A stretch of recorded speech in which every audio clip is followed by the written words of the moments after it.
अस्सलाम वालेकुम नाजरीन, प्रोग्राम ब्यूरो रिपोर्ट के साथ मैं हूं आपका मेज़बान रफ़त सईद। नाजरीन, आज के प्रोग्राम में हम दो हिस्सों में बात करेंगे। पहले हिस्से में हमारा वही मौजू है कराची की जो सूरत हाल है, जो कराची तख्ता मश बना हुआ है। सियासत के हवाले से भी तमाम सियासी जमातें यहाँ पर एक सियासत कर रही हैं। कचरे के अंबार हैं शहर में, कोई पूछने वाला नहीं है। इस पर हम बात करेंगे। इसके बाद हमारे दूसरे सेगमेंट में हम बात करेंगे मकबूजा कश्मीर की सूरत हाल के हवाले से, जो जेनोसाइड वॉच की एक रिपोर्ट आई है उस पर भी हम बात करेंगे। और प्रोग्राम के हमारे उस हिस्से में हमारे तमाम ब्यूरो चीफ हमारे साथ होंगे। इस सेगमेंट में हमारे साथ मौजूद हैं इस्लामाबाद के ब्यूरो चीफ तारिक चौधरी हमारे साथ मौजूद रहेंगे। तारिक साहब, आपको मेरी आवाज़ आ रही है? जी बिल्कुल रफ़त। और इसके साथ साथ आज हमने मदऊ किया है अपने प्रोग्राम में डिस्ट्रिक्ट सेंट्रल के चेयरमैन है रेहान हाशमी। सबसे बड़ा डिस्ट्रिक्ट है कराची का और बहरानी कैफियत है इस डिस्ट्रिक्ट के अंदर भी। और कचरे के हवाले से, नालों की सफाई के हवाले से बेपनाह सवालात जन्म ले रहे हैं, क्योंकि सियासत का असल मरकज़ जो है वो डिस्ट्रिक्ट सेंट्रल सिर्फ इसलिए बना हुआ है कि माजी में जब यहाँ MQM जो इक़्तिदार के साथ या ताकत में थी या उसके पास तमाम वो वसाइल दरकार थे, लेकिन अब सूरत हाल ज़रा मुश्किल है। MQM वो माजी वाली अब MQM नहीं है, लेकिन उसके बावजूद भी लोगों का जो सवाल है, लोग जो बासपुरस कर रहे हैं वो अपने उन्हीं नुमाइंदों से कर रहे हैं जिन्हें उन्होंने मुंतखब किया है। मैं शुक्रगुजार हूँ रेहान हाशमी साहब का कि वो हमारे प्रोग्राम में आज मौजूद है और हम उनसे पूछेंगे कि क्या सूरत हाल है, किस तरह से लेकर वो इस सारे मामले को चल रहे हैं। बहुत बहुत शुक्रिया रेहान साहब, आपने हमें ज्वाइन किया हमारे प्रोग्राम में। मैं सिर्फ ये पूछूंगा कि कराची में इन दिनों सियासत बहुत उरूज पर है। एक तरफ तहरीक इंसाफ के अली जैदी साहब नबरदाजमा हैं, वो मैदान में मौजूद हैं। आपकी जमात के मेयर जो हैं वसीम अख्तर साहब वो भी साथ हैं। उसके बाद कहीं आपको सईद गनी भी नज़र आते हैं। इसके साथ साथ जो है वजीर बल्दियात हैं वो भी यहाँ पर सरगर्म दिखाई देते हैं। लेकिन सारे मामले में लोग ये जानने के लिए बड़े बेकरार हैं कि उनके मसाइल कब हल होंगे और जो कचरे के अंबार लगे किस तरह उठेंगे। ब्लेम गेम से तो सूरत हाल हल होने वाली नहीं है। लेकिन इस सवाल का जवाब मैं आपसे थोड़ी सी देर बाद लूंगा। पहले आप देख लें एक रिपोर्ट, और उस रिपोर्ट के बाद और बहुत सारे सवाल निकलेंगे जिन पर हम आपसे बात करेंगे।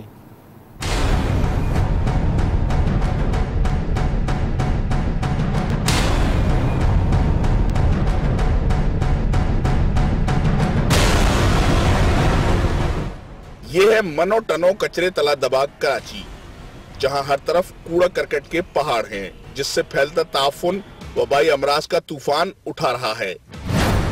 और ये हैं इस यतीम शहर के मेयर वसीम अख्तर। ओहदा संभालने के बाद कई मुल्कों के दौरे कर चुके, मगर जब कराची में होते हैं तो एक ही रोना रोते हैं, मुझे इख्तियार नहीं। ये सिंध गवर्नमेंट का काम है, 10 साल से है सिंध गवर्नमेंट। मेरे पास सीवेज की अथॉरिटी नहीं है, सीवेज ठीक करने का पावर्स नहीं है, पानी के पावर्स नहीं है, डिस्पोजल ऑफ गार्बेज के पावर्स नहीं है। ये सिंध गवर्नमेंट के पास है। उनकी जिम्मेदारी है, उन्होंने अनफॉर्चुनेटली कुछ भी नहीं किया। CM साहब जो हैं वो चेयरमैन हैं सफाई के। ट्रांसपोर्ट भी उन्हीं के पास है, पानी भी उन्हीं के पास है और सीवेज भी उन्हीं के पास है। सईद गनी से मिलिए, ताल्लुक है पीपल्स पार्टी से।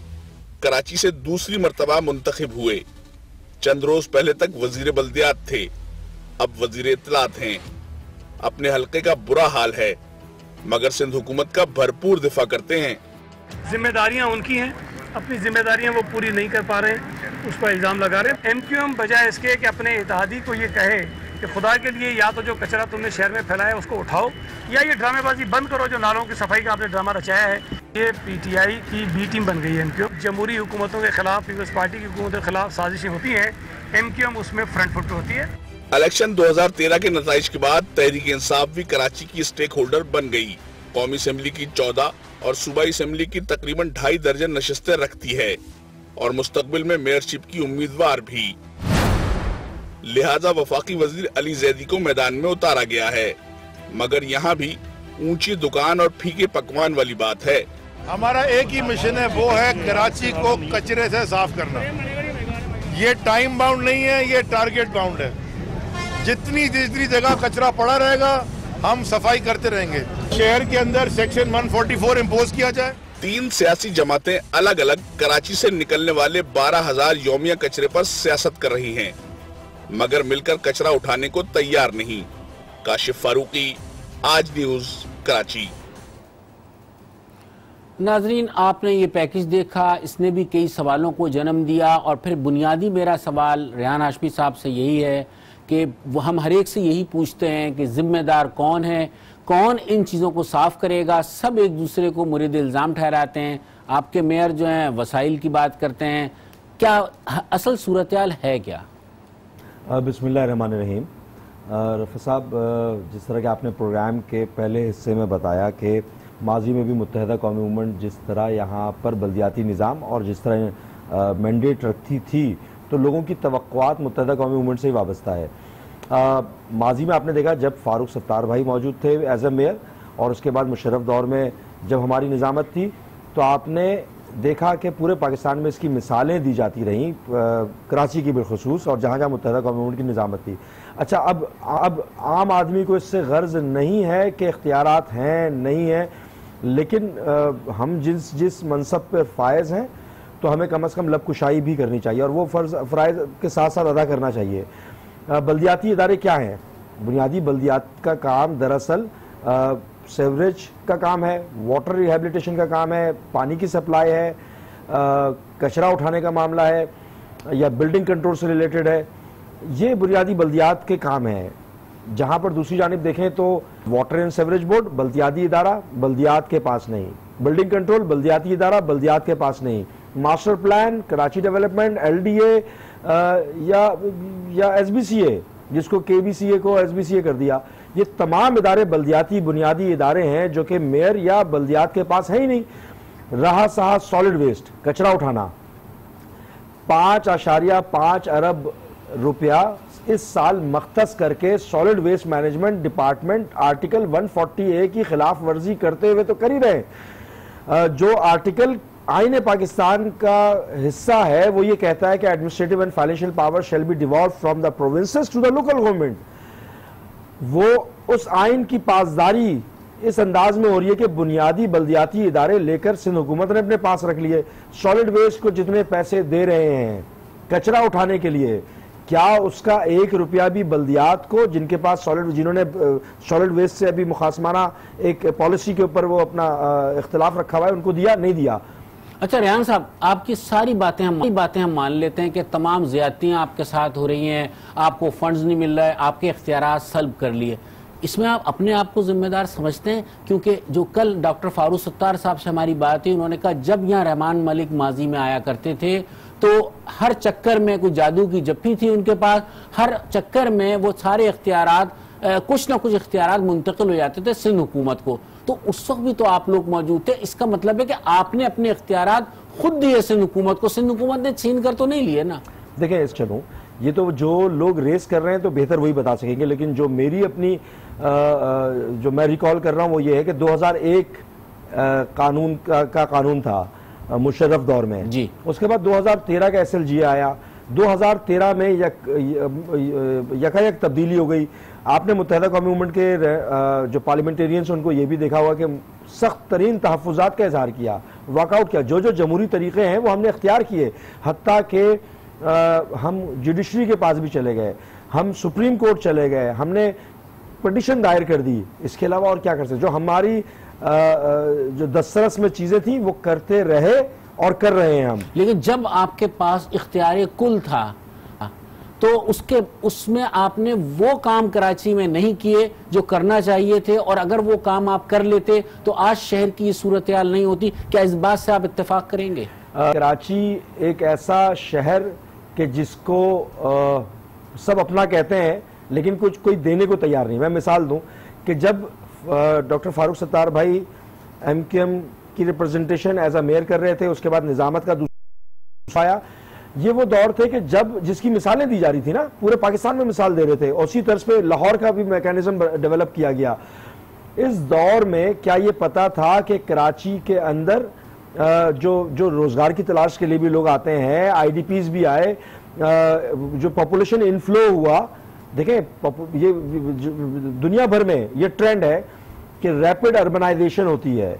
अर्बनाइजेशन हुई, उसमें सितम ज़रीफी हुई कि कच्ची आबादियों को जिस बेहंगम अंदाज में बसाया गया उसके पीछे कोई नहीं था। देखे ना, उसको बसाने में खुद एमक्यूएम का नाम भी आता है। हम उस पर भी हम बात करेंगे। हमारे साथ मौजूद हैं इस्लामाबाद के ब्यूरो चीफ तारिक चौधरी हमारे साथ मौजूद हैं, क्योंकि बहुत सारे मामलात में वफाक की तरफ देखा जाता है और कराची में भी कई ऐसे मंसूबे चल रहे हैं, लेकिन इस दफा एमक्यूएम क्योंकि तहरीक इंसाफ की इत्तेहादी है तो शायद तनकीद उस तरह से नहीं हो रही, उन प्रोजेक्ट्स पे उस हवाले से बात नहीं हो रही है। तारिक चौधरी से पूछते हैं, तारिक क्या आप समझते हैं कि इस्लामाबाद जो है वो इतना सिंसियर है कराची से, या आपको नजर आता है कि कराची पे कोई तवज्जो है वफाकी हुकूमत की कि जो यहाँ के मंसूबे हैं उनको पाया तकमील पे पहुंचाया जा सके? देखिए, कल जो है सिंध के governor prime minister Imran Khan साहब से मिले थे और हमारी ये तलाश है कि सितंबर के आखिर में कुछ 3 बड़े मेगा प्रोजेक्ट्स कराची में जो कि ऑलरेडी डिसाइड हो चुके थे उनका इफ्तिताह करना है। अब ये पता नहीं कि वो मेगा प्रोजेक्ट्स कौन है, कौन सा उसमें क्या क्या कुछ है। बुनियादी तौर पर तो ये जो कराची के नुमाइंदे हैं जो वफाकी हुकूमत में हैं या जो पाकिस्तान तहरीक इंसाफ की तरफ से मुंतखब होके आए हैं या एमक्यूएम है जिनकी नुमाइंदगी वाकई काबीना में होगी है, तो उनका बेसिकली काम है कि कराची के कौन से मसाइल को किस तरह से प्रोजेक्ट करते हैं, और अगर उसमें ये जो कचरे वाला मामला है, वेस्ट मैनेजमेंट वाला मामला है, अगर वो भी इसमें शामिल है तो उसके लिए उसकी क्या मदद तलब करते हैं। अभी कुछ दिन पहले एक वफाकी वजीर साहब सरगर्म हुए थे, आपको भी पता है, अच्छी अच्छी टोपियां पहन के उन्होंने बड़ी अच्छी तस्वीरें भी बनवाई, अच्छे फोटो सेशन भी हुए, उसके बाद कुछ नहीं हुआ। लेकिन अरफत बड़ी मारत के साथ, मैं इस्लामाबाद बैठा हूँ कराची से काफी दूर, तो कराची भी हमारा शहर है, सबका शहर है, बड़ी शर्मिंदगी होती है इस बहस में। दुनिया हम तो आदि हैं, हमारा तो हाल तो वो अपने जॉन एरिया साहब का शेर है कि मैं तो बहुत अजीब हूँ, इतना अजीब हूँ कि बस खुद को तबाह कर लिया और एक मलाल भी नहीं। हम तो इन बहसों के आदी हैं। दुनिया क्या समझती होगी, सोचती होगी हमारे यहाँ कि अभी हमें वेस्ट मैनेजमेंट भी नहीं आई, अभी हमें गार्बेज कलेक्शन भी नहीं आई। आप जाके बाहर निकले, मैं यूरोप की बात नहीं कर रहा, आप नेपाल जाएं, आप दिल्ली जाएं, आप इस्तांबुल जाएं, आप तेहरान जाएं, आप लाहौर को देख लें, आप लाहौर में भी आज मैं देख रहा था खुशबू आती है सुबह जब लोग निकलते हैं शहरों में। तेहरान जाएं, आपको पता चले कि बाकायदा शहर में खुशबू आ रही होती है जब लोग सुबह निकलते हैं शहर से अपने काम पे जाने के लिए। हमारे यहाँ क्या हालत है, छोटा सा, टोक्यो से बड़ा शहर तो नहीं है कराची, 13-14 हजार टन यहाँ पैदा होता है, हर रोज होता है, प्रोड्यूस होता है गार्बेज, और 6000 टन उठाते हैं। ये जो हमारे साथी रहते हैं, मेरे खान साहब जान भाई हमारे नेशनल असेंबली के मेंबर भी थे, हमारा ताल्लुक भी रहा है इनसे।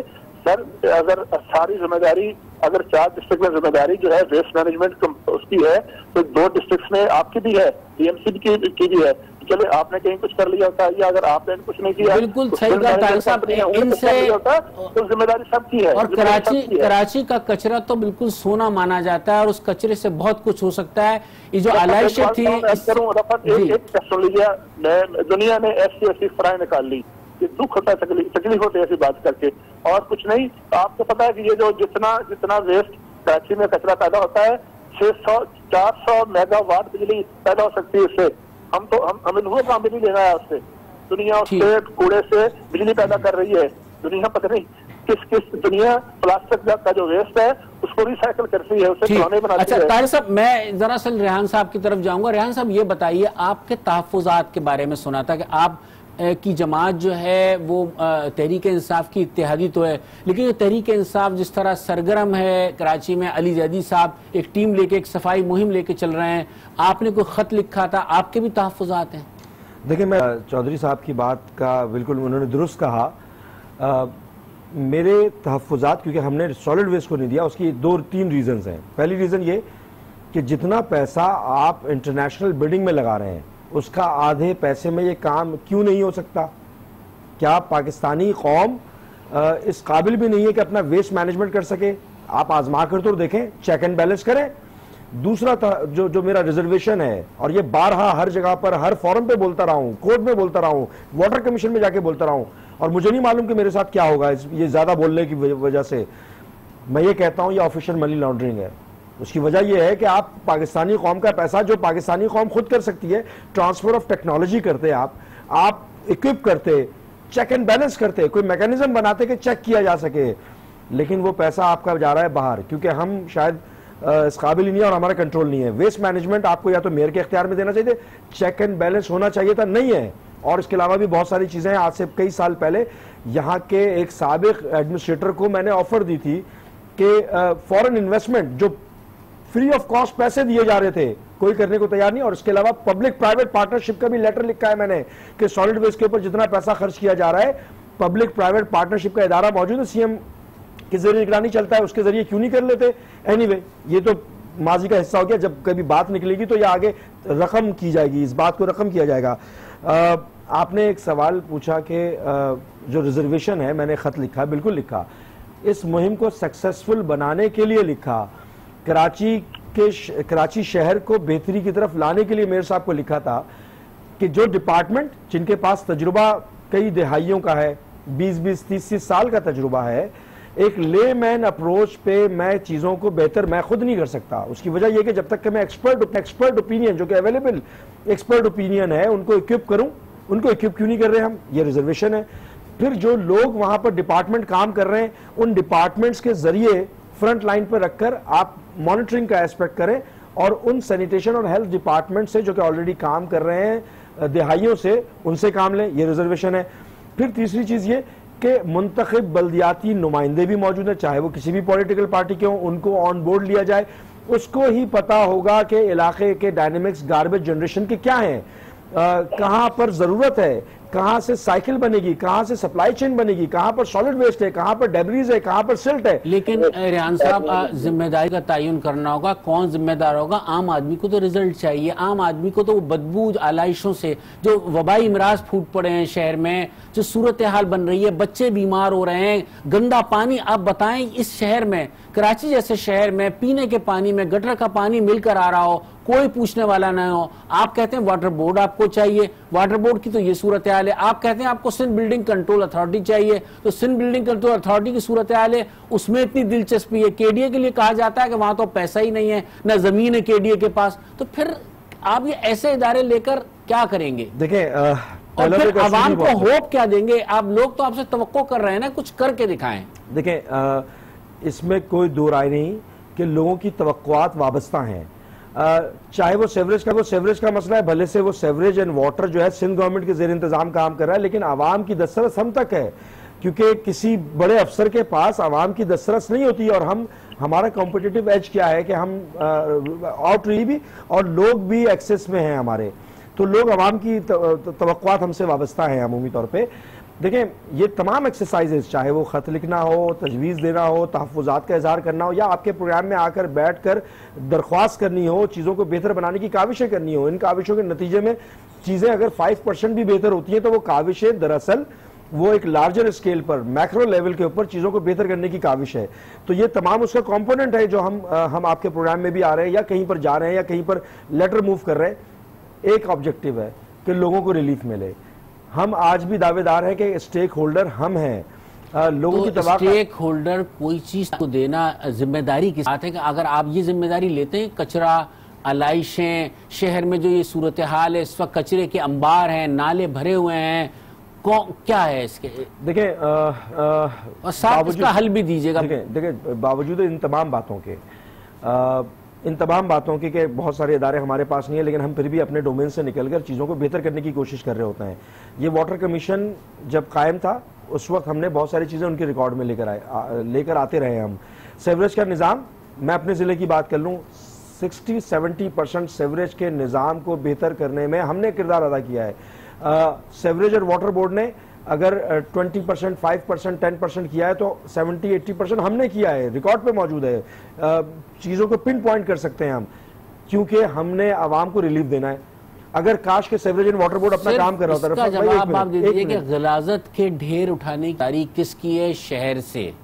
देखें, हालांकि सॉलिड वेस्ट बना हुआ है, लेकिन मैं ये नहीं कहूंगा। आपके यहाँ तो आपका डिस्ट्रिक्ट सेंट्रल सॉलिड ईस्ट के लिए कहा जाता है कि वो सॉलिड वेस्ट मैनेजमेंट के पास है। कौन से हीरे जवाहरात लग गए ईस्ट में या साउथ में या वेस्ट में, बर्बादी का मतलब फिर ये सियासत हो रही है, नहीं की जा रही है, हमें तख्ताए मश्क पे डाल दिया गया है। किसने डाला?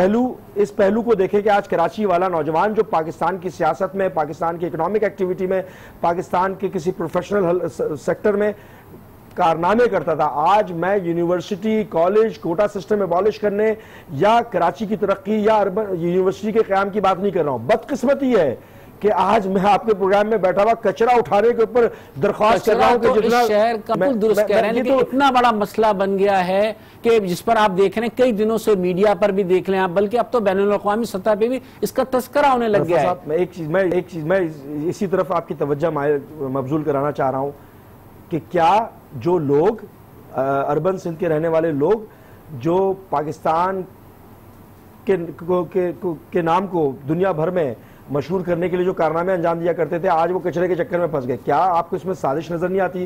क्या मैं घर से बाहर निकलते के साथ गटर का, सेवरेज का या कचरे का सामना कर रहा हूं तो मेरा तो जो मेरी तो डाइवर्जन हो गई। एक आखिरी को करार दे देते हैं, लेकिन बहरहाल इसमें किसी न किसी को जिम्मेदारी लेना होगी। एक आखिरी चीज अगर आपसे, एक वाहिद हल है, क्योंकि बैड गवर्नेंस है, चाहे वो कोई भी हो, तमाम इदारों के ऊपर हो, मुसल्लत किया जाए जुडिशल कमीशन, जिस तरह वाटर कमीशन था। अब मतलब ये के पास आवाम के लिए कोई होप नहीं है। कर रहे हैं, हम कोशिश कर रहे हैं। और मैं ये भी बताता चलूं कि विद इन 3 to 5 डेज जो बैकलॉग क्रिएट हुआ है, बारिश, फिर आलाइशें, फिर लैंडफिल साइट का बंद हो जाना, इन तमाम चीज़ों को, और इसमें नो डाउट कि सॉलिड वेस्ट की इंतज़ामिया से भी हमारा कोलैबोरेशन हुआ, जिसमें उनसे कुछ डेवलप किया, क्योंकि हमें चीज़ों को बेहतर अंदाज में लेकर चलना है। तो इदारों से बात करने में मुझे कोई मुज़ायका नहीं है। मुझे अपने शहर के लिए किसी के आगे झोली फैलाने में कोई मुज़ायका नहीं है, उसको इनवाइट करने में कोई मुज़ायका नहीं है। मैं अपने शहर के लिए, अपने लोगों के लिए, अपने मुल्क के लिए सब कुछ करने को तैयार हूँ। ठीक, बहुत बहुत शुक्रिया रेहान हाशमी साहब आपका। आप हमारे प्रोग्राम में तशरीफ लाए, डिस्ट्रिक्ट सेंट्रल के चेयरमैन हैं और बहुत वजाहत से उन्होंने ये बात की और अब बताया, लेकिन बहरहाल इस सवाल का जवाब नहीं आ सका कि अब हल क्या है। कराची के शहरी अब भी जो हैं इस ख्याल में हैं कि शायद आने वाले दिनों में इस शहर में सफाई हो जाए और ये शहर जो है अपना पुराना तशख़्ख़ुस बरकरार रख सके और वही रोशनियों का शहर ये बन जाए। यहाँ लेंगे एक मुख्तसर सा ब्रेक और ब्रेक के बाद जब हम वापस आएंगे तो हम मसला कश्मीर के हवाले से बात करेंगे और हमारे चारों ब्यूरो चीफ्स हमारे साथ होंगे।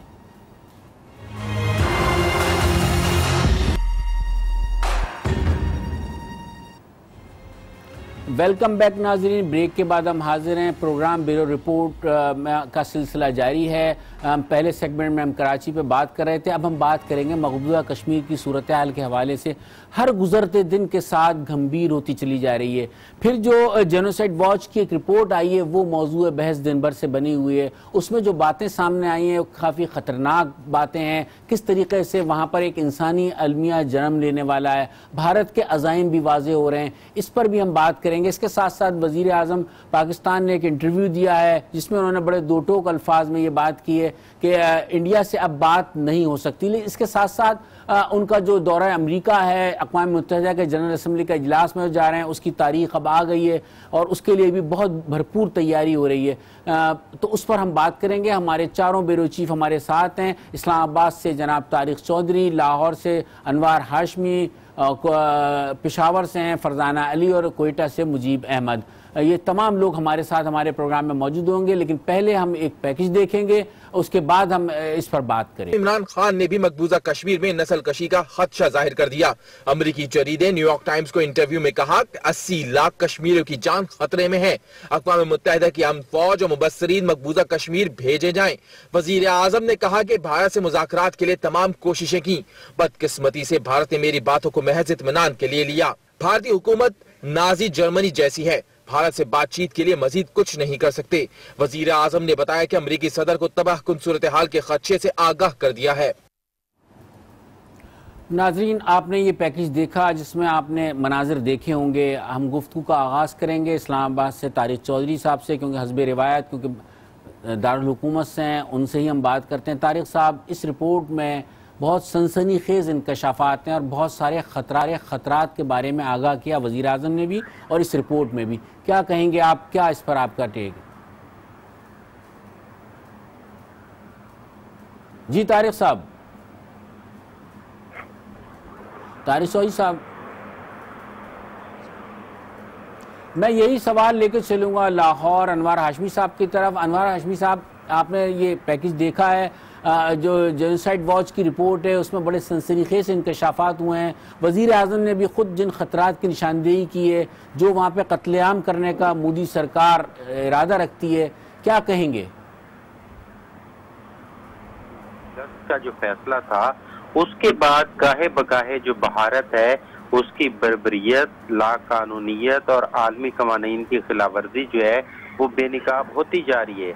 आप देखें, वाशिंगटन बेस्ड इदारा है जेनोसाइड वॉच, इसकी जो अलर्ट जारी हुई है वो इतनी इम्पोर्टेंट है कि ये नहीं है कि किसी लॉबी के तहत उसने सिर्फ कश्मीर को डिस्कस किया है, उसने भारत के अंदर आसाम की रियासत के बारे में भी ये सेम अलर्ट जारी किया है, जहाँ पे जो है वो कत्ले आम नस्ल कुशी जो है उसको प्लान कर लिया गया है, बल्कि उसका जो इब्तदाई जो चीजें होती हैं उसका आगाज भी हो चुका है दोनों रियासतों में।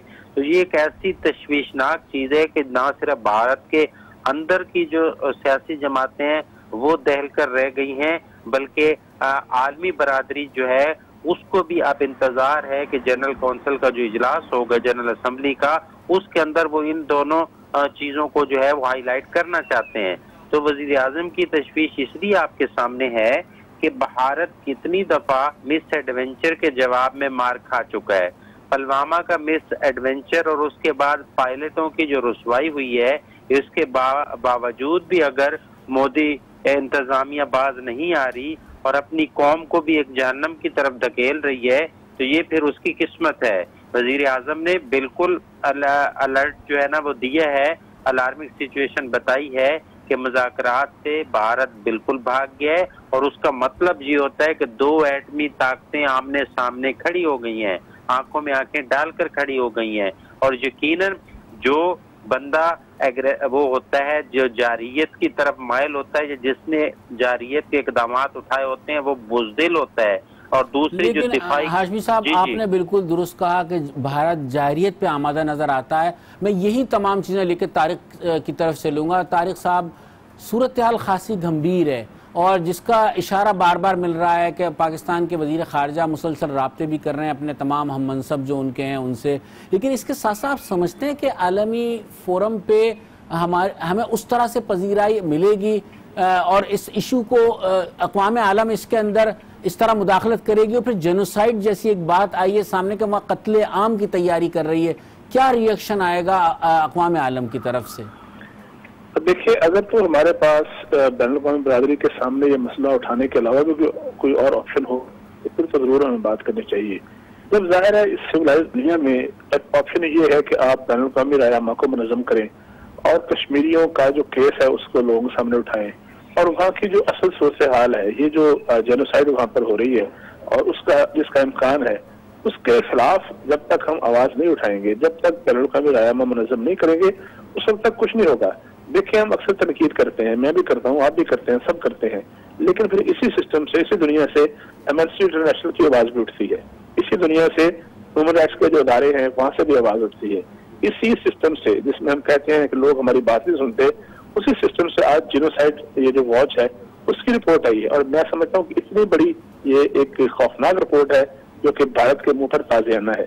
फिर आप यही देखें कि इसी दुनिया से जहाँ हमने आवाज उठाई और जहाँ दुनिया के और लोगों ने आवाज उठाई, उसका नतीजा निकला कि गुज़श्ता साल हाउस ऑफ कॉमन्स की जो इंसानी हकूक की रिपोर्ट थी उसी दुनिया से आई थी, और जिसमें भारत को पहली दफा बड़े बड़े बबांगे दखल जिसको मुर्दे इल्जाम ठहराया गया था। इसी मुल्क में इसी एक महीना 2 हफ्ते पहले जो 16 अगस्त को यूनाइटेड नेशंस का सिक्योरिटी काउंसिल का सेशन हुआ है, इसके बारे में रिपोर्ट आई है कि उस इजलास में बरतानिया के नुमाइंदे ने वाज़ेह तौर पर कहा कि न सिर्फ ये है कि हम इस बात के हामी हैं कि इजलास होना चाहिए, बल्कि हम इस बात के हामी भी हैं कि तहकीकात होनी चाहिए यूनाइटेड नेशंस के अंदर ह्यूमन राइट्स की वायलेशन की।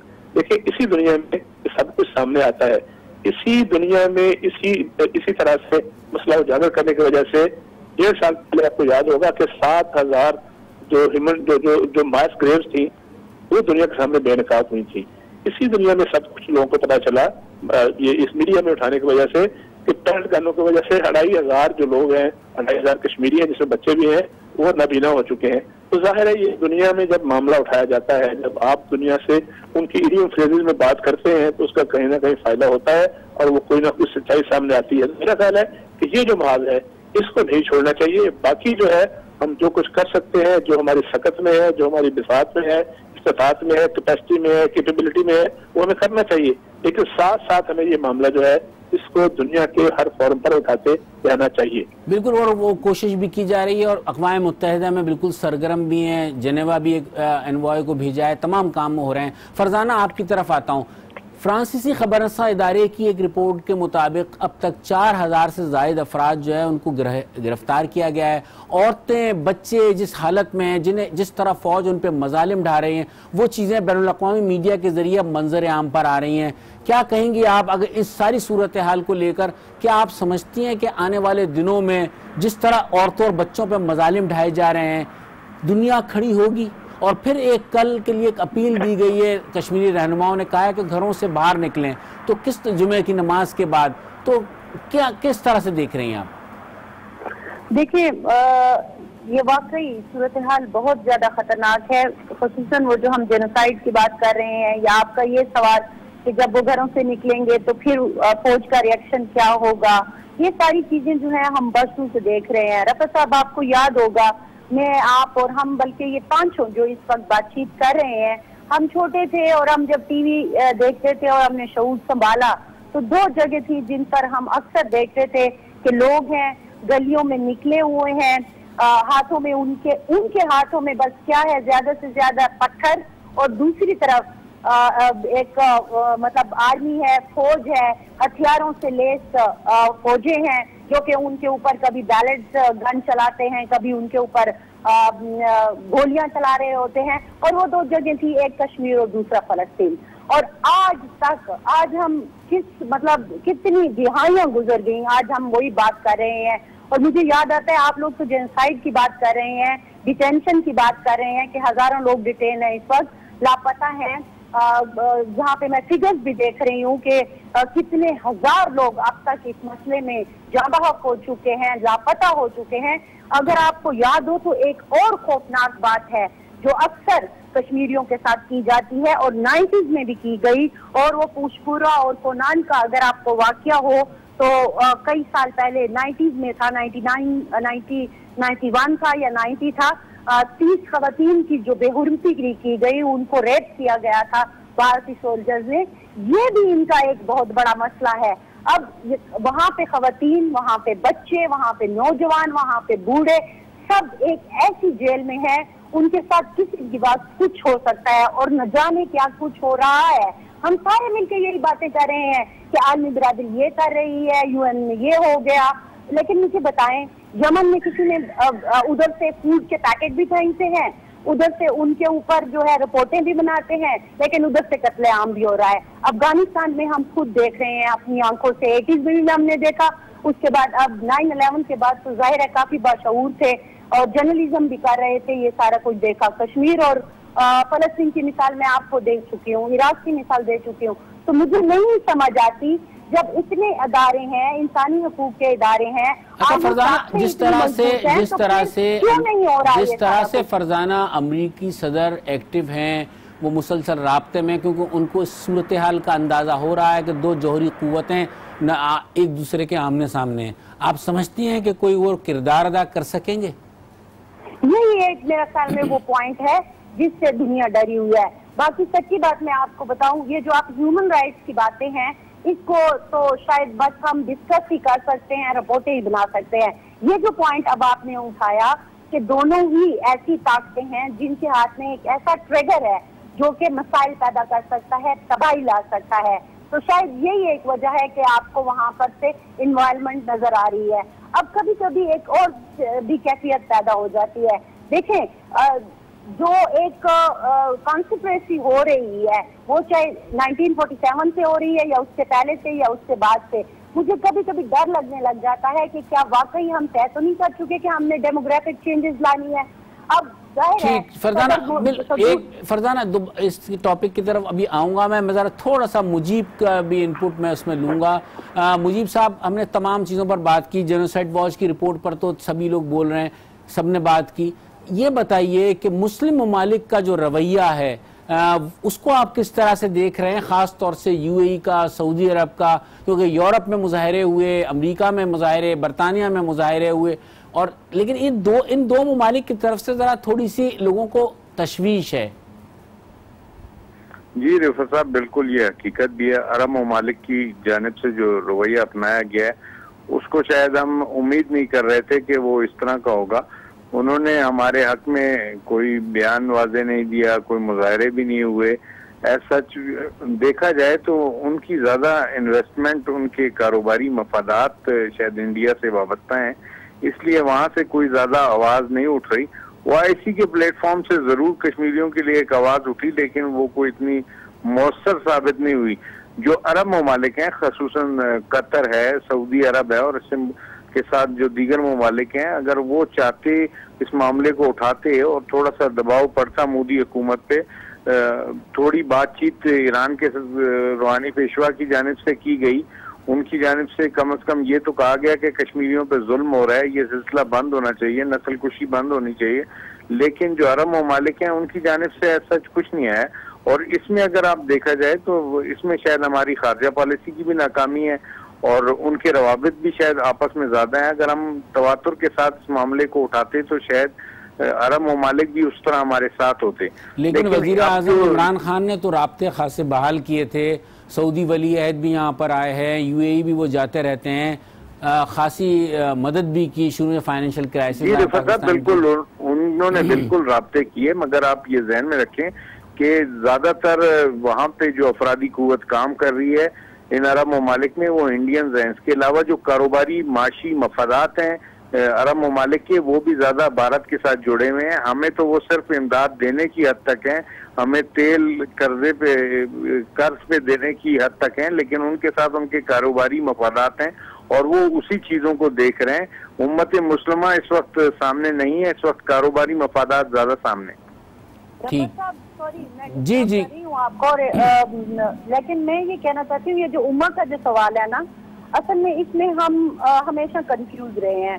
सारी दुनिया के ममालिक अपना इंटरेस्ट पहले रखते हैं। बिल्कुल आपने सही कहा कि इंटरेस्ट जरूर सामने रखा जाता है और अमेरिका भी अपने इंटरेस्ट के तहत ही जो है वो सारे मामले में इंटरवीन कर रहा है। तारिक साहब, आपकी तरफ आता हूँ, क्या तैयारियां हो रही हैं? जिस तरह के आप खबरें आना शुरू हुई हैं कि वजीर आजम जिस तरह जाएंगे, भरपूर सिफारती कोशिशें भी होंगी, एक बड़ा वफ्द भी जाएगा, तो कोई इस्लामाबाद में दफ्तर खारजा की तरफ से कुछ ऐसी चीजें सामने आई हैं? क्या तैयारी है पाकिस्तान की अब अक़वाम मुत्तहिदा में?